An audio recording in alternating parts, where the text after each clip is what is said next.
আজকের আলোচনার বিষয় আমরা ঠিক করেছি কেন্দ্রীয় ঐক্য তৃণমূলের অনৈক্য বিষয়ে আলোচনার জন্য বগুড়া থেকে আমাদের সঙ্গে যুক্ত হবেন সহকর্মী রাজীব সেলিম।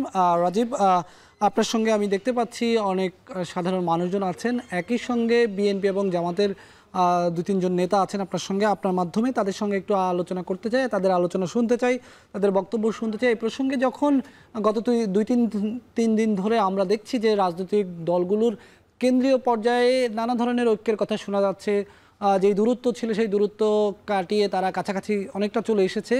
তৃণমূলে কিন্তু এখনও নানা ধরনের কথা শোনা যায়, কেন তৃণমূলে এখনও অনৈক্য রয়ে গেছে এই বিষয়ে আলোচনা করবেন, আপনার মাধ্যমে শুনতে চাই রাজীব।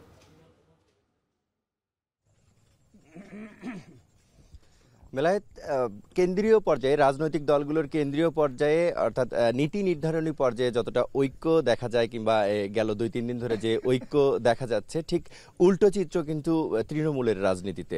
একেবারে অনৈক্য ভোটের আগে জেকে বসেছে। এই বিষয়ে জানতে আসলে অনুসন্ধান করতেই খুঁজতেই আসলে আমাদের ভোটের ট্রেনে যুক্ত হওয়া বগুড়ার সারিয়াকান্দি উপজেলার কালীতলা ঘাট থেকে।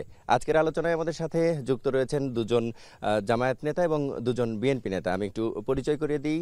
আমার ঠিক বাম পাশে রয়েছেন বগুড়া 1 সারিয়াকান্দি সোনাতলা আসনের জামায়াত মনোনীত প্রার্থী অধ্যক্ষ শাহাবুদ্দিন এবং তার পাশে রয়েছেন সারিয়াকান্দি উপজেলা জামায়াতের আমির ইকবাল হোসেন এবং আমার ডান দিকে রয়েছেন সারিয়াকান্দি পৌর বিএনপির সভাপতি শাহাদত হোসেন ছনি এবং আমার তার ডান দিকে রয়েছেন সারিয়াকান্দি উপজেলা আওয়ামী লীগ উপজেলা বিএনপির সাবেক সাধারণ সম্পাদক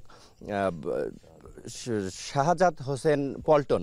আমরা একটু আজকে প্রথমেই আমি ডান দিকে চলে যেতে চাই পৌর বিএনপির সভাপতির কাছে, জানতে চাই যে আসলে এই যে তৃণমূলে রাজনীতিবিদদের আসলে এক ধরনের অনৈক্য দেখা যায়, এই অনৈক্যের কারণ কি? আসলে 24-এর যে অভ্যুত্থান, যে বড় অর্জন মানুষের, সেই অর্জনে তো আপনারা সবাই একসাথে ছিলেন এবং সেই অর্জনের পর পর ধীরে ধীরে আপনাদের মধ্যে এক ধরনের অনৈক্য দেখা যায় এবং কেন্দ্রীয় পর্যায়ে সেটি কিছুটা সহনীয় পর্যায়ে থাকলেও এখানে একেবারে জেকে বসেছে এই অনৈক্য। এর কারণ কি আসলে সেটি জানতে চাই। বিসমিল্লাহির রহমানির রহিম। গত 24শে আন্দোলনে আমরা বিএনপি সহ সকল গণতান্ত্রিক দলগুলি একসাথে স্বৈরাচার বিরোধী আন্দোলন করেছি। আন্দোলন করার পরে 5 আগস্টের পরে আমাদের ভিতরে রাজনৈতিক একটি প্রতিযোগিতা শুরু হয়েছে, সেটা হলো কি ক্ষমতার লড়াই। ক্ষমতার লড়াইটা এরকমভাবে তারা দেখতেছেন বিভিন্ন রাজনৈতিক মহল, যে আমাকে ক্ষমতার স্বাদ নিতেই হবে। এটাকে কেন্দ্র করে বিভিন্ন পর্যায়ে গ্রুপ উপগ্রুপে মনে করেন যে তাদের ভিতরে একটি অনৈক্যের সুর বাজছে।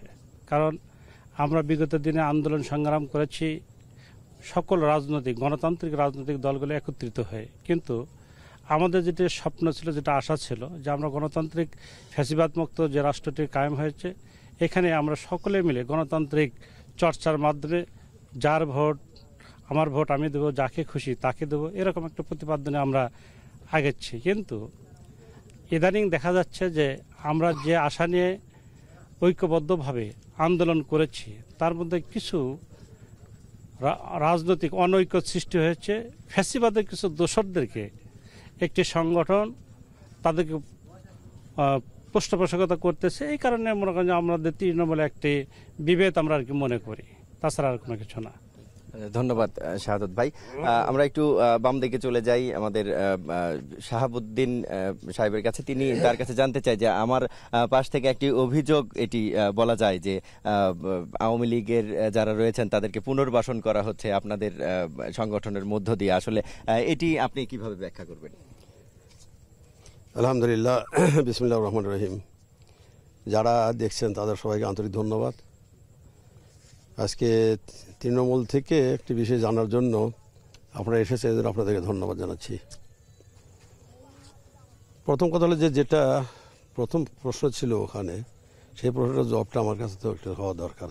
এরপরে আমি দ্বিতীয় কথাটা বলছি, সে তো হলো যে জাতির বৃহত্তর স্বার্থে বাংলাদেশ জামাত ইসলামীকে from the beginning of his life আর কি, যখন থেকে জন্ম হয়েছে তখন থেকে আমাদের হলো দেশের স্বার্থে, আমাদের দেশের স্বার্থে, আমাদের সত্তার স্বার্থে আমরা ঐক্যবদ্ধ হয়ে যে কোনো প্রবলেম ওভারকাম করার জন্য আমরা চেষ্টা করি। যে সরকারের বিরুদ্ধে আমরা ঐক্যবদ্ধ হয়েছিলাম সেখানে জাতীয় কমন ইন্টারেস্ট ছিল অনেকগুলো। এখানে দল মত ধর্ম নির্বিশেষে এদেশের মানুষের মৌলিক কতগুলো অধিকার ভুলণ্ঠিত হয়েছিল। গণতান্ত্রিক অধিকার, ভোটের অধিকার, বাঁচার অধিকার, ধর্মীয় অধিকার, ফ্যাসিজম, দুর্নীতি ইত্যাদি এমন কতগুলো বিষয় হয়েছিল যে যেগুলো এই দেশে আমাদের বসবাস করা কঠিন হয়ে গেছিল। সকল দলের মানুষ এক্সেপ্ট তাদের দলীয়করণ, তাদের ভারতীয়করণ, তোমার আধিপত্যবাদ ইত্যাদি সব দিক দিয়েই এখানে গুম খুন থেকে শুরু করে জেল জরিমানা নানানভাবে যে অত্যাচারিত হচ্ছিল, এটা গোটা জাতিটাই নিপীড়িত হচ্ছিল। এই কারণে এই কমন ইন্টারেস্টের ক্ষেত্রে আমরা সবাই মিলে এই আন্দোলন করেছি এবং যে আন্দোলনটা পরবর্তী সময়ে ছাত্র জনতার নামে পরিচিত হয়েছে। এক্ষেত্রে আমরা সবাই ছিলাম। আর পরবর্তীতে এখানে কোনো দলকে কেউ পৃষ্ঠপোষক করতেছে আমাদের জানা নেই, ভালো নেই। কারণ বিভিন্ন দলের মানুষ বিভিন্ন দলে আছে, বিভিন্ন দলের মানুষ বিভিন্ন দলে যায়। নির্দিষ্ট কোনো দলে সবাই থাকে না, এক দল চেঞ্জ করে এক দলে যায়। আমাদের দলে এখানে একটু আসা কঠিন এই কারণে এখানে আদর্শিক একটা ব্যাপার আছে। আদর্শের সাথে কেউ মিলাতে না পারলে তারা থাকতে পারে না। অ্যাজ ফর এক্সাম্পল, এই দেশে আমরা এই ডানপন্থী হিসেবে বিএনপির সাথে জামাত বহুদিন পর্যন্ত আমরা এখানে একত্রে ছিলাম। আমাদের আদর্শ ভিন্ন, কিন্তু জাতীয় কতগুলো স্বার্থের ক্ষেত্রে আমরা একত্রে ছিলাম। আর একটা উদাহরণ ভালো করে বোঝা যাবে, 91-এর গভর্নমেন্ট ফরমেশনের পরে আমরা 2-3 বছর পরে একটা বিষয় নিয়ে ময়দানে নামছিলাম, যেটা পার্লামেন্টে আমরা অ্যাকসেপ্ট করাতে পারি নাই, বিএনপির কাছে গ্রহণযোগ্য ছিল না। শেষে আমরা সেটা মাঠে গিয়েছিলাম। এখানে কিন্তু অন্যরা আমাদের সাথে এসেছিল আমাদের ইস্যুটা, যেটা কেয়ারটেকার আন্দোলনটা ছিল। তো কেয়ারটেকার আন্দোলনটা কতটুকু উপকার দিচ্ছে, কতটা প্রয়োজন, সেটা আজকে যাইতে হারে হারে মনে করেছি আমরা। তো এই ক্ষেত্রে কিন্তু তখন আমরা একত্র থাকার পরে আমরা বিরোধী গেছিলাম। পরে এরও জাতীয় স্বার্থে আমরা ঐক্যবদ্ধ হয়ে থাকি। আর এখন তৃণমূলে এমন কিছু ব্যাপার নাই। কারণ হলে তৃণমূলে আমাদের আদর্শ আর অন্য দলের আদর্শ সবার দপ্তর এক নাই। ইসলামিক দৃষ্টিকোণ থেকে একটা বিষয় আছে, আর ধর্মনিরপেক্ষবাদী থেকে একটা বিষয় বাংলাদেশে আছে। এর আগে ধর্মনিরপেক্ষ দল হিসেবে আওয়ামী লীগ ছিল প্রধান, আর আমরা ইসলামী মূল্যবোধের ভিত্তিতে বিএনপির সাথে থেকে আমরা ছিলাম। কিন্তু এখন আমাদের যে গঠনতন্ত্র সংবিধান যেটা আছে দেশে, এই সংবিধানটা আমাদের সংবিধানটা আমাদের কিন্তু ধর্মনিরপেক্ষ সংবিধান এটা। তো এখন এই সংবিধান অনুসারে বিএনপি তারা এটার আনুগত্য তারা করে, সেটা আছে। আমরা এটার কিছু পরিবর্তন চাচ্ছি। অর্থাৎ আমরা যেহেতু একটা ইসলামী সংগঠন করি, ইসলামী আদর্শকে বাস্তবায়ন আমাদের প্রধান লক্ষ্য আছে। এটা করতে গিয়ে কোনো ক্ষেত্রে ডিভার হতেই পারে। ক্ষমতার লড়াই না, আদর্শের বিজয়ের জন্য আমরা আমাদের প্রচেষ্টা চালাচ্ছি। কারণ ক্ষমতা লড়াই হলে আজ থেকে 100 বছর আগে থেকে জন্ম হয়েছে, ওই ক্ষমতা যাওয়ার জন্য বহুত পথ ছিল। যেমন কোনো ক্ষমতার জন্য লোভ করে না, তবে ক্ষমতা ছাড়া, রাষ্ট্র ক্ষমতা ছাড়া যেহেতু দেশ পরিচালনা হয় না, এই জন্য রাষ্ট্রে যেতে হয় এবং এই নির্বাচন করতে হয় এবং রাজনীতি করতে হয়। আজকে আমাদের মধ্যে দ্বন্দ্ব কিছু নেই। তাদের মধ্যে তারা কাজ করে, তাদের আদর্শের কাজ তারা করছে, আমাদের আদর্শের কাজ আমরা করছি। এখানে আমাদের মধ্যে তাদের পার্থক্য এমন কিছু নেই। ধন্যবাদ আপনাকে। আমি একটু আমার ডান পাশে চলে যেতে চাই। আপনি একটু বলবেন, শাহাদাত হোসেন পল্টন ভাই, আপনি একটু জানাবেন যে আসলে এই যে ভোটের লড়াই, এই লড়াই তো চলবেই, তো আপনাদের যে এই ভোটের লড়াই করতে গিয়ে ভোটারদের কাছে গিয়ে কি প্রতিদ্বন্দ্বী যে পক্ষ রয়েছে সেই পক্ষের বিভিন্ন নেগেটিভ বিষয়গুলো উপস্থাপন করতে হচ্ছে ভোটারের ভোট আপনাদের পক্ষে আনার জন্য কিনা? আর হচ্ছে এই যে রাজনৈতিক দলগুলোর মতবিরোধ, এটা কি শুধুমাত্র ভোটের লড়াইয়ের জন্য, নাকি আপনাদের ব্যক্তিগতভাবেও সেরকম কিছু শুরু হয়ে গেছে আপনাদের মধ্যে এরকম? ধন্যবাদ সবাইকে। আসলে এখানে মতবিরোধের কিছু নেই। ওনারা একটি রাজনৈতিক দল, আমরা একটি রাজনৈতিক দল। দেশের স্বার্থে, এই দেশের মানুষের স্বার্থে একটি আন্দোলন হয়েছে, যেটি ইতিপূর্বে সবাই বলেছে। তা আমি সেদিকে যাব না। আপনি যে কথাটা বলছেন যে ভোটের বিষয়ে ওনাদের সঙ্গে আমাদের কোনো বাকবিতণ্ড বা কোনো ক্রাশিং হচ্ছে কিনা, আসলে এরকমটি ভাববার কোনো কারণ নেই। সেটি হলো আমরা বগুড়ার মানুষ। এখানে শহীদ রাষ্ট্রপতি জিয়াউর রহমানের জন্মভূমি, তারেক রহমানের জন্মভূমি, এখানে বিএনপির ঘাঁটি। এখানে আসলে আমাদের সঙ্গে প্রতিযোগিতা করার মতো কোনো রাজনৈতিক সংগঠন আছে এটা আমি ব্যক্তিগতভাবে মনে করি না। আমি বিরোধী পক্ষকে শ্রদ্ধা রেখেই কথাটা বলছি। এখানে বগুড়ার মাটি, এখানে বিএনপির ঘাঁটি। এখানে খালেদা জিয়া তারেক রহমানকে প্রাণের চেয়েও বেশি ভালোবাসে এলাকার মানুষ।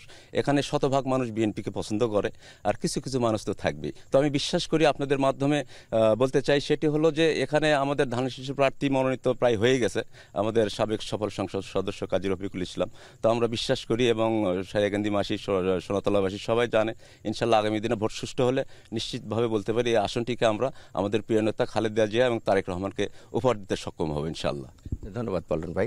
আমি একটু আমার বাম দিকে চলে যেতে চাই। আপনি একটু জানাবেন যে আসলে এটি বগুড়ার মাটি, বিএনপির ঘাঁটি বলছিলেন আমাদেরকে পল্টন ভাই। আপনি একটু বলবেন যে ভোটের যে দৌড় চলছে, এই দৌড়ে আসলে আপনারা বগুড়ার মাটিতে কতটা এগিয়ে আছেন?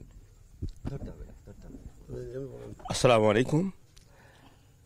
ওনারা বলছে যে বগুড়ার মাটি জিয়াউর রহমানের ঘাঁটি, এটা জিয়াউর রহমানের জন্মস্থান বলে তারা বলতেছে, কিন্তু আসলে আমরা যে নবীর আদর্শ বাস্তবায়ন করতে চাই, এই মর্মে আমরা যে এই দাওয়াতি কাজ করতেছি, ইতিপূর্বে আমরা দাওয়াতি কাজ করতে পারি নাই। বর্তমানে যে আমরা 1 বছরে দাওয়াতি কাজ করছি, তাহলে জনগণ আসলে ধর্মপরায়ণ, তারা আমাদেরকে একসেপ্ট করতেছে, গ্রহণ করতেছে, তারা কিন্তু আমাদেরকে এগিয়ে আসতেছে।